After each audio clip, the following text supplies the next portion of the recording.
আমরা বলি মুরতাদ হয়ে গেছে, অমুক লোকটা কি হয়ে গেছে, মুরতাদ হয়ে গেছে, দিনকে ছেড়ে দিছে।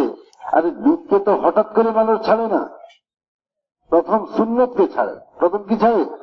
সুন্নত ছাড়ে। এই সুন্নত যখন ছাড়ে তো 3 ভাগের 1 ভাগ মুরতাদ সে এখানে হয়ে গেছে। এরপর তার ফিকির তার নষ্ট হয়, ফিকিরের মধ্যে ইরতিদাদ আসে, তার ফিক্রি জিনিস, তার চিন্তাধারা। দিন বলে তুমি যাকাত দাও তোমার উন্নতি হবে, সে বলে যাকাত দিলে তো মাল অনেক নষ্ট হয়ে যাবে, অনেক ক্ষতি হয়ে যাবে। এটা তার ফিকির মুরতাদ হয়ে গেছে, তার ফিকির দ্বিতীয় ধাপে সে চলে গেছে। বলে সুদ খায় না, সুদকে আল্লাহ মিটায় দেন। সে দেখে যে সুদ নিলে তো উন্নতি খুব হয়, গাড়ি কিনা যায়, বাড়ি করা যায়। অর্থাৎ আল্লাহ তাআলা যেটা বলছেন তার চিন্তাটা তার উল্টে চলে। এটাকে বলে ফিক্রি ইরতিদাদ। তার চিন্তা ফিকির আল্লাহর কালামের খেলাফ চলে। তো তার 3 ভাগের 2 ভাগ মুরতাদ হওয়ার দিকে সে আগে বেড়ে গেছে। দ্বিতীয় ধাপে সে কোন দিকে যায়? পুরা তার দিল মুরতাদ হয়ে যায়। তখন আমরা শুনি যে অমুক লোক মুরতাদ হয়ে গেছে, ইসলামকে ছেড়ে দিচ্ছে, মুরতাদ হয়ে গেছে। তো মুরতাদ প্রথম দিনেই পুরা হয় না, ধীরে ধীরে হয়। আর মেহনত না থাকলেই ওইদিকে যায় মানুষ, সুন্নত ছুটে যায় তার মহাসারা থেকে, তার জরুরত থেকে সুন্নত ছুটে যায়।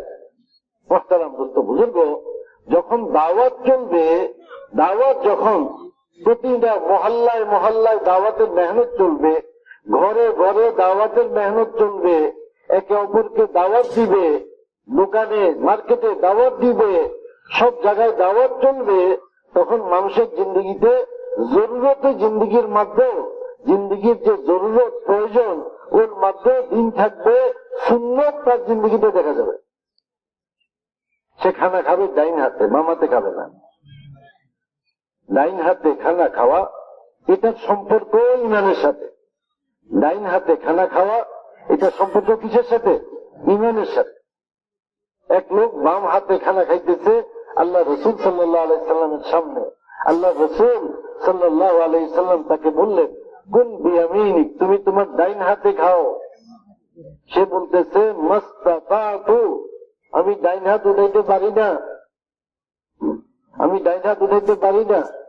আল্লাহ রসুল বুঝতে পারলেন লোকটা অহংকারের কারণে ডাইন হাত দিয়ে খাইতেছে না, বাম হাত দিয়ে খাইতেছে। কি কারণে? অহংকারের কারণে। শয়তান তার মধ্যে অহংকার পয়দা করছে, এই জন্য সে ডাইন হাতে খায় না, সে বাম হাতে খায়। আল্লাহ রসুল কি বললেন? মাস্তাতাতা, তোমার ডাইন হাত আর না উঠুক। এরপর সে যতই চেষ্টা করলো ডাইন হাত দিয়ে উঠানোর জন্য, আর পারল না, আর পারল না। তো যে আহকাম গুলা পুরো করা হয়, সুন্নতের উপর চলা হয়, এগুলা সম্পর্ক ইমানের সাথে। আর ইমানের সম্পর্ক দাওয়াতের সাথে। আমল করার সম্পর্ক কিসের সাথে? ইমানের সাথে। আর ইমানের সম্পর্ক দাওয়াতের সাথে। দাওয়াত চলবে তো ইমান শক্তিশালী হবে, আর ইমান শক্তিশালী হবে তো সে যে কোনো জায়গায় গিয়ে দিনের উপর চলতে পারবে। আমরা চায়না এয়ারপোর্টে গিয়ে নামলাম, ওইখানে আজান দিয়ে নামাজ পড়লাম। গুয়াঞ্জো ক্যান্টন এয়ারপোর্টে নেমে আজান দিয়ে নামাজ পড়লাম। আমাদের আশপাশে কয়েকশো লোক জমা হয়ে গেল, চাইনিজ। সবাই দেখতেছে এরা কি করে, রুকু করতেছে, সিজদা করতেছে, নামাজ পড়তেছে। মানে সবাই কেমন জানি জিন্দগিতে এটা নতুন দেখলো। একজন মুসলমান আইসা আমাদেরকে বলতেছে, আপনারা এত বড় সাহস কিভাবে করলেন? বলে সাহসিক কি আছে, আল্লাহর জমিনে আল্লাহর ইবাদত করছি, সাহসিক কি এখানে? এই জমিন কার? আল্লাহ। আল্লাহর জমিনে নামাজ পড়ছি, আজান দিছি, তুমি মুসলমান, তুমি কেন আশ্চর্য হইতেছ? অমুসলমানরা তো তাকায় দেখতেছে, তারা শিখতেছে আল্লাহ ইবাদত কিভাবে আমরা করতেছি দেখতেছে। তুমি মুসলমান, তুমি কেন এ কথা বলতেছ? ওই মুসলমান যখন দাওয়াতের মেহনত না করে তো মুসলমানেই দিনের পথে বাধা হয়। কাফের মুশরিকের আগে বাধা কে হয়? মুসলমানই বাধা হয়। প্লেনের মধ্যে সাথী নামাজ পড়তে দাঁড়াইছে, মুসলমান ক্রু আইসা বাধা দিতেছে। নামাজে দাঁড়াইছে তো ক্রু ওই যে খেদমত করে, আরে কেন নামাজ পড়া যাবে না? বলে না, এখানে নামাজ পড়া যাবে না, দাঁড়ানো যাবে না। এই টয়লেটের সামনে কয়জন দাঁড়ানো আছে দেখো, ওইখানে যদি 3-4 জন লাইনে থাকতে পারে, এখানে 2 জন কেন দাঁড়াইতে পারবে না? তুমি মুসলমান, কোথায় তোমার দিন? মুসলমানের বাধা আল্লাহ হুকুম পুরা করার মতো। হ্যাঁ, কেন? বলে সে ইমানি দাওয়াত না দেওয়ার কারণে সে নিজে ইমানের লাইনে কমজোর হয়ে গেছে। এখন সে গায়ের তরিকায় প্রভাবিত, অমুসলিমের তরিকা সে নিজে প্রভাবিত। গায়ের অমুসলিম কিছু বলতেছে না, আর মুসলমান হয়ে বাধা দিতেছে, নামাজ পড়তে পারবে না। হ্যাঁ, মুসলমান যখন দাওয়াত না দেয়, দাওয়াতের মেহনত না করে, তখন সে নিজে ক্ষতিগ্রস্ত হয়, বড় ক্ষতিগ্রস্ত। অর্থাৎ তার ঈমান ধীরে ধীরে কমতে থাকে, এক সময় প্রকাশ্যে মুরতাদ হয়ে যায়। আল্লাহ তাআলা কালামে পাকে ওই কথাটা বলছেন, ওয়াল আসর ইন্নাল ইনসানা লাফি খুসর। আল্লাহ সময়ের কসম খেয়ে বলতেছেন, সমস্ত মানুষ ক্ষতির মধ্যে আছে, সমস্ত মানুষ। ওই সমস্ত লোক ছাড়া যারা চারটা গুণ যারা অর্জন করছে, ইল্লাল্লাযীনা আমানু, এখনো তারা ঈমান হাসিল করছে, ওয়া আমিলুস সালিহাত, যারা নেক আমল করে, নেক আমল আল্লাহর হুকুম পুরা করে, নবীজির তরিকাকে তারা আঁকড়িয়ে ধরে, ওয়া তাওয়াসাউ বিল হক, তারা ঈমানের দাওয়াত দেয়, ওয়া তাওয়াসাউ বিস-সবর, তারা আমলের দাওয়াত দেয়। এই 4টা কাজ যারা করবে তারা ক্ষতি থেকে বাঁচতে পারবে। কেউ মনে করে আমি তো ঈমান আনছি, আমি তো নামাজ পড়ি, আমি তো বেঁচে গেলাম। আল্লাহ তাআলা বলতেছেন, না না, তুমি ক্ষতি থেকে বাঁচতে পারো নাই, 4টা পুরা না করা পর্যন্ত তুমি বাঁচতে পারবে না। ঈমানের দাওয়াত যদি না দেয় আর আমলের দাওয়াত যদি না দেয়, তাহলে সে ক্ষতি থেকে বাঁচতে পারবে না। ইমাম শাফি রাহমাতুল্লাহ আলাইহি বলেন, আল্লাহ তাআলা কালামে পাকে যদি এই একটা সূরা নাযিল করতেন, তো মানব জাতির রাহবারির জন্য, পথ প্রদর্শনের জন্য এই একটা সূরাই যথেষ্ট হয়ে যেত, আর কিছু লাগতো না। কারণ এত বুনিয়াদী কথা, মৌলিক কথা এর মধ্যে আনা হয়েছে। আল্লাহর যে হুকুম, যারা ঈমানের দাওয়াত দিবে, যারা আমলের দাওয়াত দিবে, তো ঈমানের লাইনে তারা সতেজ হবে, শক্তিশালী হবে। আমলের দাওয়াত দিবে, আমলের লাইনে তারা শক্তিশালী হবে। ঈমান এবং আমল তাদের শক্তিশালী হবে। কোন পরিবেশ পরিস্থিতি তাদেরকে ঈমান থেকে সরাইতে পারবে না। একজন লোক ব্যক্তিগতভাবে ঈমানদার, নামাজ পড়ে, একটা পরিস্থিতি আসলে তার নামাজ ছুটে যাবে, কোন বাধা আসলে তার নামাজ ছুটে যাবে, কোন বাধা আসলে তার সুন্নত তার চেহারা থেকে চলে যাবে, তার সুন্নত তার পোশাক থেকে ছুটে যাবে। হ্যাঁ, বলে তুমি একটা চাকরি পাইবা, কোরিয়াতে 3 লাখ টাকা করে মাসে বেতন পাইবা, শুধু সুন্নতটা এখন একটু কিছুদিনের জন্য বাধ্য, ওইখানে গিয়ে আবার জায়গা দিও। বুদ্ধিটা এরকমই দেয় আর কি, শয়তানের বুদ্ধি এরকমই, যে এখন একটু করে গেল, কয়েকদিন পরে আবার কি আবার সুন্নত জায়গা দিও।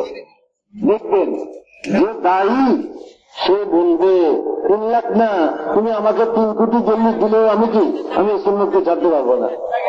হ্যাঁ, আর যে ইবাদত করে, 5 ওয়াক্ত নামাজ পড়ে, কিন্তু সে দায়ী না, দেখবেন তার সুন্নত পরের দিন ছুটে গেছে, তার সুন্নত ছুটে গেছে। আল্লাহ তাআলা পরীক্ষা নেন, এমনি শুধু আমল করতেছি বলে আমি কামিয়াব হয়ে গেলাম, এরকম না।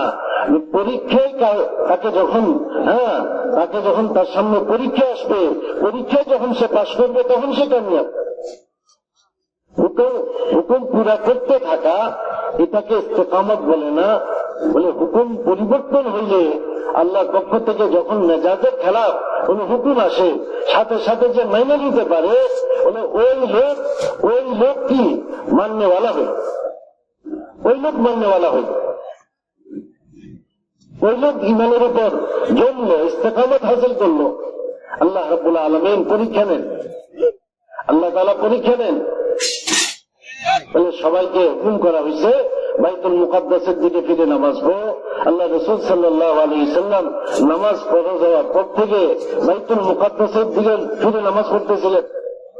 মদিনা মুনাওয়ারাতে আসলেন, একদিন নামাজে দাঁড়াইলেন, আর হঠাৎ করে হুকুম আসলো, 2 রাকাত পড়ার পরে আল্লাহর পক্ষ থেকে হুকুম আসলো, জিবরিল আলাইহিস সালাম আসলেন, ফাওয়াল্লি ওয়াজহাকা শাতরাল মসজিদিল হারাম, আপনারা আপনাদের চেহারা গুলাকে মসজিদে হারামের দিকে, বাইতুল্লাহর দিকে, কাবা শরীফের দিকে ঘুরে আনেন। আল্লাহ রাসূল সাথে সাথে ঘুরে গেছেন, সাহাবায়ে কেরাম সাথে সাথে ঘুরে গেছেন। 2 রাকাত এদিকে, 2 রাকাত ওই দিকে, 2 রাকাত উত্তর দিকে, আর 2 রাকাত কোন দিকে, আর 2 রাকাত বাইতুল্লাহর দিকে, যেহেতু বাইতুল মুকাদ্দাস উত্তর দিকে।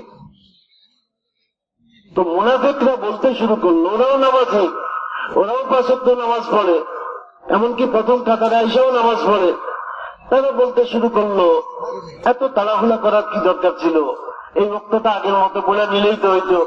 দেখেন, বলে এই ওয়াক্তটা আগের মতো বলে নিলেই তো হইতো, একটু এলান করতো, আগে মানুষকে জানাইতো। হুকুমটা নামাজের ভিতরে আসছে, বলে এটা কেন আসলো এরকম, আগে কিছুই জানাইলো না, হঠাৎ করে এরকম একটা হুকুম। বলে আল্লাহ তাআলা পরীক্ষা করতে চান কার দিল আল্লাহর কথাকে সাথে সাথে মানতে তৈরি হয়। আল্লাহ তাআলা পরীক্ষা করে, বলে পরীক্ষা ছাড়াই এমনি মুমিন। আলিফ লাম মিম আহাসিবান নাস আন ইউতরাকু আন ইয়াকুলু আমান্না ওয়া হুম লা ইফতানুন। আল্লাহ তাআলা ইরশাদ করতেছেন, মানুষ কি ধারণা করছে যে শুধু এই কথা বলবে আমরা ঈমান আনলাম আর এর উপরেই তাদের নাজাত হয়ে যাবে, কোন পরীক্ষা তাদের নেওয়া হবে না।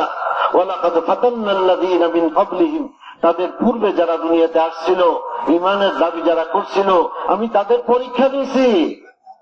ফালা ইয়া'লামান্নাল্লাহুল্লাযীনা সাদাকু ওয়া লা ইয়া'লামান্নাল কাযিবিন। বলে আল্লাহ তাআলা পরীক্ষা নিয়ে আল্লাহ তাআলা দেখে নিছেন যে কারা তাদের কথায় সত্যবাদী আর কারা মিথ্যাবাদী। কারা সত্যবাদী, দাবি তো সবার, কিন্তু কারা সত্যবাদী, কারা আমলে পরিণত করতেছে আর কারা আমলে পরিণত করতেছে না, আল্লাহ রাব্বুল আলামিন কখনো মেজাজের খেলাফ হুকুম দিয়ে দেখেন। আল্লাহ তাআলা পরীক্ষা করেন, কখনো তার মর্যাদার খেলাফ হুকুম দিয়ে দেন, এমন একটা হুকুম তার মর্যাদার খেলাফ। আল্লাহ তাআলা ফেরেশতাদেরকে হুকুম করলেন, উসজুদু লি আদম, সবাই মিলে আদমকে সিজদা করো। ফাসাজাদু, সব ফেরেশতারা সিজদা করলো, ইল্লা ইবলিস, ইবলিসের মর্যাদায় লেগে গেল। আরে আমার সামনে মাটি দিয়ে বানাইছে মাটির পুতুল, আর এটাকে আমি সিজদা করবো, তার মর্যাদায় আঘাত করলো, সে আর সিজদা করতেছে না, সে আল্লাহর সাথে বিতর্ক শুরু করে দিছে। খালাকতানি মিন নার ওয়া খালাকতাহু মিন তিন, আমি কেন তাকে সিজদা করব, আমাকে বানাইছেন আগুন দিয়ে, তাকে বানাইছেন মাটি দিয়ে, আমার মর্যাদা বেশি। দেখেন আল্লাহর সাথে সে বিতর্ক শুরু করছে। বলে কেন করলো সে, আবা ওয়াস্তাকবারা ওয়া কানা মিনাল কাফিরিন, সে ইনকার করলো কেন, অস্বীকার কেন করলো, অহংকার পয়দা হয়েছে তার মধ্যে। কি পয়দা হয়েছে, অহংকার পয়দা হয়েছে, ভিতরে অহংকার, আমি তো বড়, সে তো ছোট, সে তো মাটি দিয়ে তৈরি। দেখেন এটা ছিল আল্লাহ তাআলার পরীক্ষা। পরীক্ষায় সমস্ত ফেরেশতারা পাশ করলো, সবাই পাশ করলেন, কিন্তু ইবলিস এখানে ফেল করলো। অথচ ইবলিস সবচেয়ে বেশি ইবাদতকারী, সবচেয়ে বেশি সে ইবাদত করছে, লক্ষ লক্ষ বছর সে ইবাদত করছে। তো শুধু ইবাদত করা এটা কামিয়াবির লক্ষণ না, বলে মেজাজের খেলাফ হুকুম আসলেও পুরা করা, এটা হলো কামিয়াবি, এটা হলো ইস্তেকামত, যেটা আল্লাহ তাআলা চাইছেন। ইন্নাল্লাযীনা ক্বালু রাব্বুনাল্লাহ সুম্মা ইসতাকামু, যারা বলবে আল্লাহ আমার রব, আল্লাহকে রব হিসাবে মানবে, সুম্মা ইসতাকামু, তারপর সে এর উপর জমে থাকবে, অটল থাকবে। তাতানাজ্জালু আলাইহিমুল মালাইকা, তার মওতের সময় মালাকুল মওত আসবে, তার জান কবজ করার জন্য মালাকুল মওত আসবে। মালাকুল মওতের সাথে 500 ফেরেশতা ফুলদানি নিয়ে তাকে ইস্তেকবাল করার জন্য আসবে। আর ফেরেশতারা তাকে বলতে থাকবে, এ আল্লাহর বান্দা, তোমার কোনো ভয় নেই, আল্লাহ তাখাফু ওয়ালা তাহজানু, কোনো ভয় নেই, কোনো চিন্তা পেরেশানি তোমার নাই। ওয়াবশিরু বিল জান্নাতিল্লাতী কুনতুম তুআদুন, তুমি ওই জান্নাতের সুসংবাদ গ্রহণ করো যে জান্নাতের ওয়াদা তোমার সাথে করা হয়েছে। জান্নাতের ওয়াদা করা হয়েছে, এইদিকে তাকে বলা হইতেছে, আর ওইদিকে পর্দা উঠে দেওয়া হয়েছে, জান্নাতের দৃশ্য সে দেখতেছে। একদিকে বলা হইতেছে, শুনতেছে, আর একদিকে দেখতেছে। সে দেখতেছে জান্নাত, সে দেখতেছে জান্নাতের সবুজ পাখি, সে জান্নাতের পুরো গেলমান দেখতেছে, সে জান্নাতের নিয়ামত দেখতেছে। তখন মোমেন দুনিয়া থেকে যাওয়ার জন্য অস্থির হয়ে যায়, দুনিয়া তার থাকতে চায় না, যাইতে তার মন তৈরি হয়। দুনিয়ার কোন জিনিসের মহব্বত তার দিনের মধ্যে আর তখন থাকে না, তখন সে আল্লাহর সাথে মিলিত হওয়ার জন্য সে চরম আগ্রহী হয়ে যায়। বলে যে ব্যক্তি আল্লাহ তাআলার সাথে মিলিত হওয়ার আগ্রহ রাখে, তো আল্লাহ তাআলাও তার সাথে মিলিত হওয়ার আগ্রহ রাখে। সাহাবারা জিজ্ঞেস করলেন, ইয়া রাসূলুল্লাহ, আল্লাহ তাআলার সাথে মিলিত হওয়ার আগ্রহের অর্থ হলো মওত, আল্লাহর সাথে মিলিত হওয়ার আগ্রহের অর্থ কি? মওত। তো মওত তো কেউ চায় না। ওনাদের চিন্তা, ওনারা কত গভীর চিন্তা করতেছেন।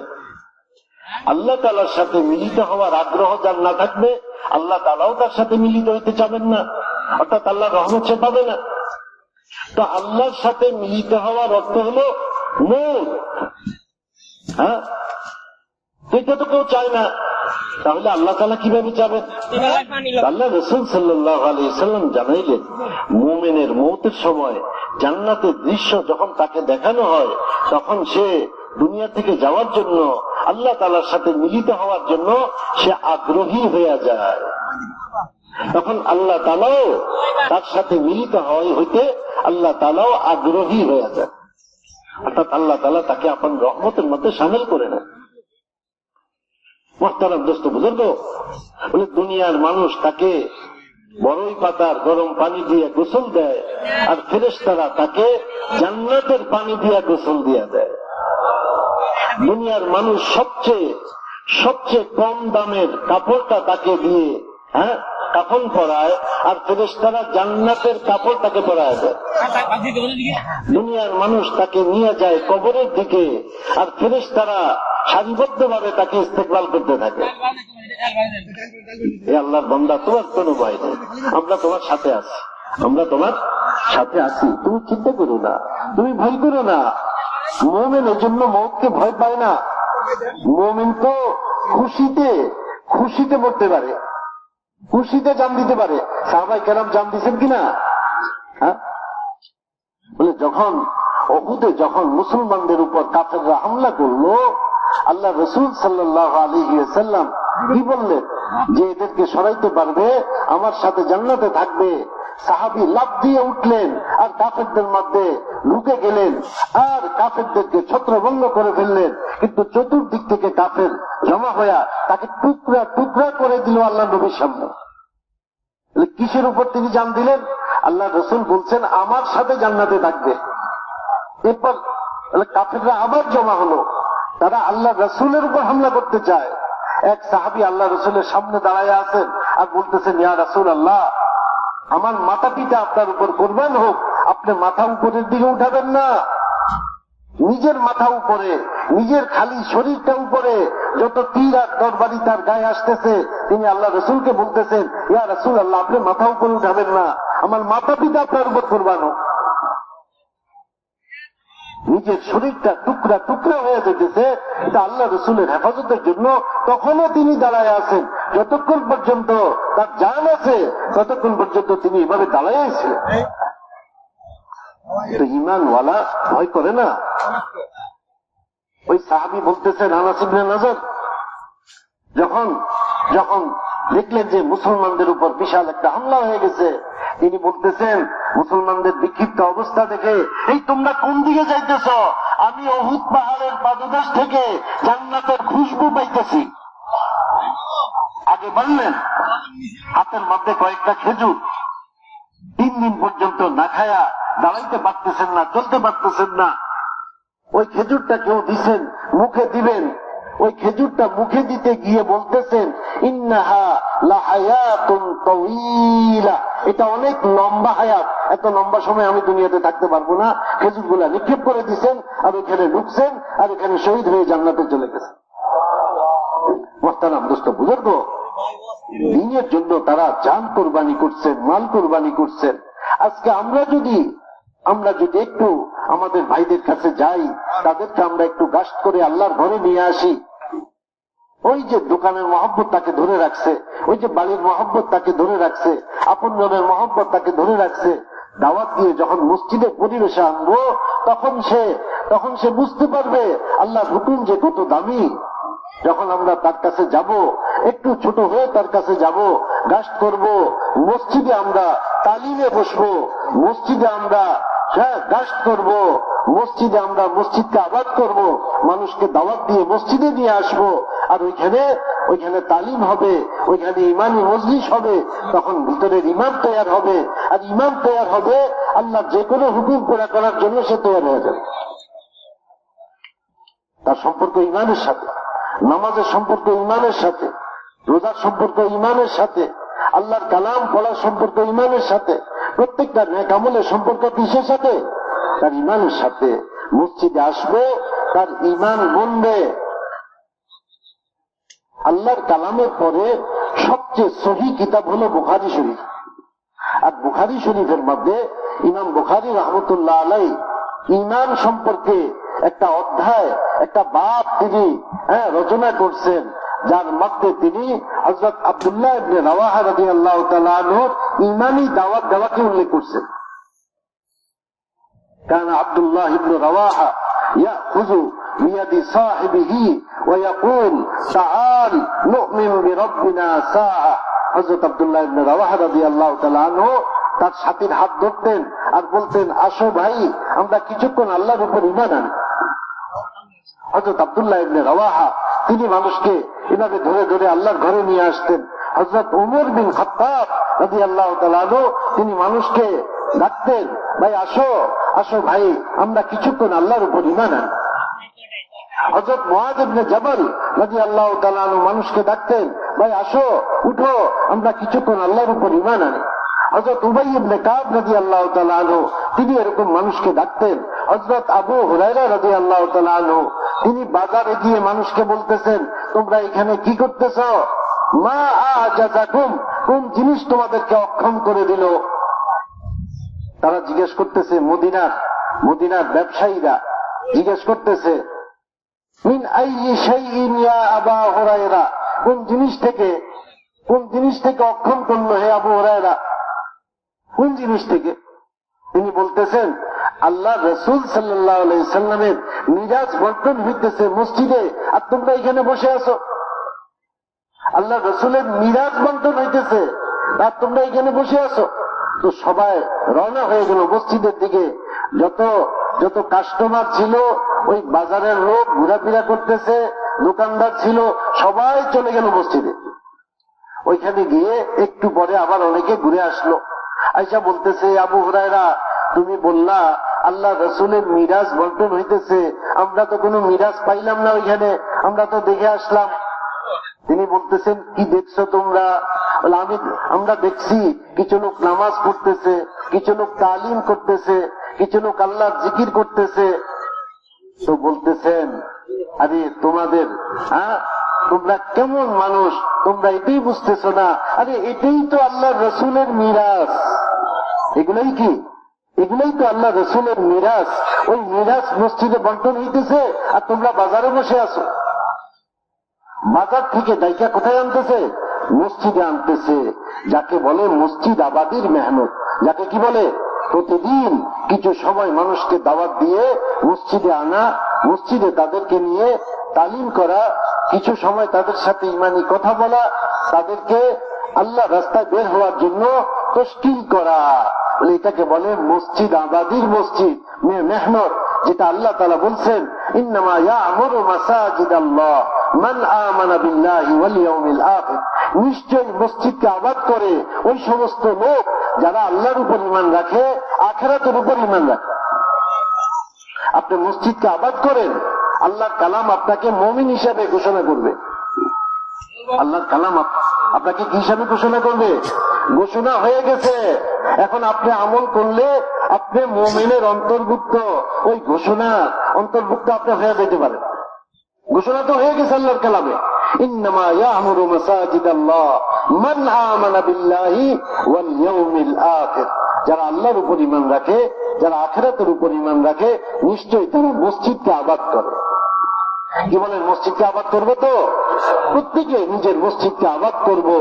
মসজিদের মধ্যে তালিম করা, মসজিদে মানুষকে দ্বীন শিখানো, মসজিদে মানুষকে ইবাদতের জন্য তৈয়ার করা, এটা হলো মসজিদ আবাদির মেহনত। এই মেহনতটা যদি প্রত্যেকটা মসজিদে আমরা চালু করতে পারি, ইনশাআল্লাহ এলাকায় বেনামাজি থাকবে না। আমাদের অবস্থা হলো জুমার দিন মসজিদ 4 তলা পর্যন্ত ভরে যায়, আর ফজরের নামাজে 1 কাতার। জুমার দিন ওই 20 কাতার ভরে, এরপরে 4 তলা পর্যন্ত যায়। আর ফজরের নামাজে কয় কাতার? 1 কাতার, 2 কাতার। কোথায় গেল এই মুসল্লিরা? কোথায় গেল এই মুসলমানরা? যখন আমরা মেহনত করব, জুমার দিন যেরকম ভাবে মসজিদ ভরে, ওই ফজরের সময়ও মসজিদ ভরে যাবে। কি বলেন না? মেহনত করবো তো আমরা সবাই। এই জন্য এই মেহনতটা শিখার জন্য, এই মেহনতের মেজাজ তৈরি করার জন্য, ভিতরে এক আদত আর অভ্যাস পয়দা করার জন্য আল্লাহ রাস্তায় 4 মাস সময় দিতে হয়।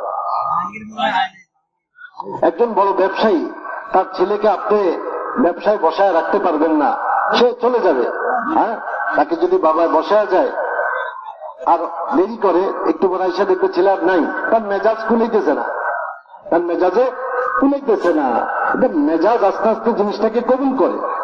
হ্যাঁ, একদিন 1 ঘন্টা, একদিন 1.5 ঘন্টা, একদিন 2 ঘন্টা, আবার ছেলেকে একটু একটু কিছু খাওয়ায়, কিছু তার পছন্দের জিনিস কিনে দেয়। এভাবে করতে করতে তার মেজাজ তৈরি হয়। এক সময় সে 10 ঘন্টা 11 ঘন্টা এক টানা দোকানে বসতে পারে। অভ্যাস হয়, আস্তে আস্তে কি হয়? অভ্যাস হয়। জানা, এটা তো জানে মানুষ, কিন্তু ওইটার উপর উঠা সহজ না। এটার জন্য মেজাজ তৈরি করতে হয়। আর আল্লাহ রাস্তায় যখন 4 মাস একাধারে চলতে থাকে, তখন ওই মেজাজ তার তৈরি, সে দাওয়াত দিতে পারে, দাওয়াত দিতে পারে, সাধারণ মানুষের সাথে কথা বলতে পারে।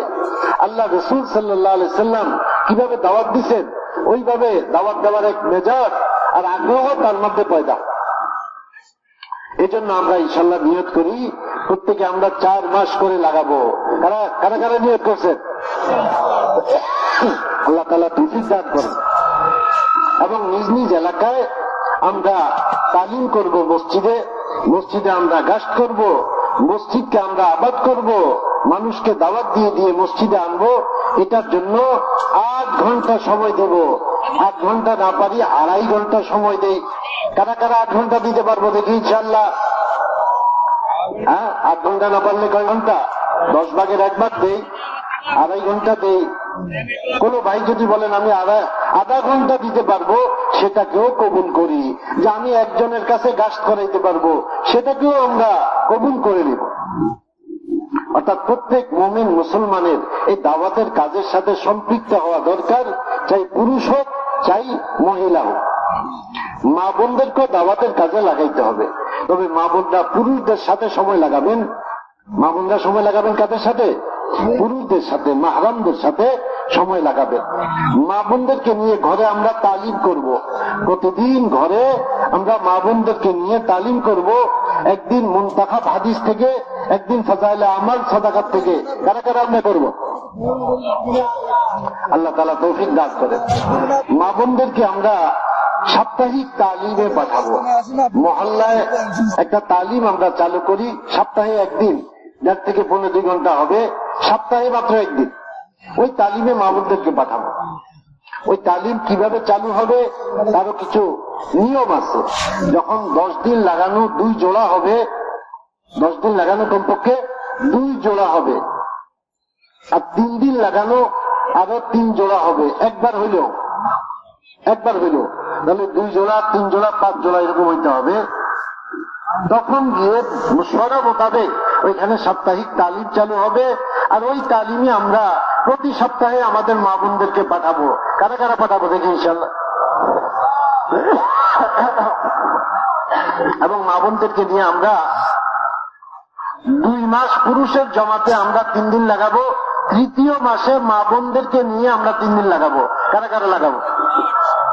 এইভাবে আমাদের মা বোনদের মধ্যে দাওয়াতের মেহনতের মেজাজ তৈরি হবে।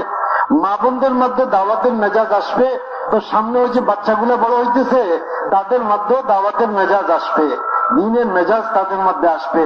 ওই ছেলে হোক আর মেয়ে হোক, ছোটবেলা থেকে দিনের মেজাজ তাদের মধ্যে তৈরি হবে, দিন শিখার আগ্রহ তাদের মধ্যে তৈরি হবে।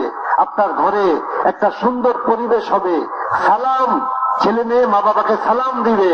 ঘরে আসলে বলে ছেলে বসে আছে চেয়ারে, বাবা আসলে চেয়ার থেকে উঠে দাঁড়ায় যাবে, বাবাকে জায়গা দিবে।